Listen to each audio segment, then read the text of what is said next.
عندنا صندوق طماطم، انا المقبلات مالتي مجانا يوميا مليون ين مقبلات مجانا. يا معود صلي على نبيك سالب لحد يسمعك الخاطر على الله. اللهم صل على محمد. الدجاج مالك ما يروح على 200 مقبلات تبقى 500,000 بس ان الدجاج خليني اكمل لك بس خليني اكمل لك كثير جا 200 كثير مقبلات طماطة وخيار ولهانة وحمص وطحينة. المقبلات هذا ويا من ويا الدجاجه ام ال 14,000 اللي يذبح. ايه هو هذا كله ما يكلف 1000 بيدك. الدجاجه ب7، المقبلات هاي بيش. ايه ما هي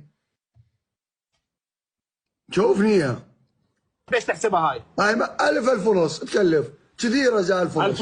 يلا حجي وياك 1000 ونص. هاي حجي وياك ماكو مقبلات 1000 ونص. هذا ماكو مقبلات يلا 1000 ونص وسبعه. إيه. 7 بيش قد صارت؟ 8 ونص. تمام. خبز وياها ما تحسبها تحسبها انت مو تحسبها على الدجاجه تختلف. انت من تشتري بالجمله مثل ما تشتري بالمفرد. ابن عمي تشتري كيلو طماطم مثل ما تشتري صندوق. مو دا اقول لك بكيلو بيش، مو دا اقول لك ب4 ونص.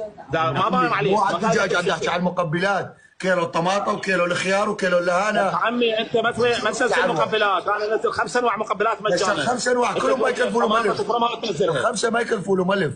1000 ما يكلفون. يا عمي هاي مقبلات الحمص وطحينه، بس الحمص يكلف يوميا 300,000.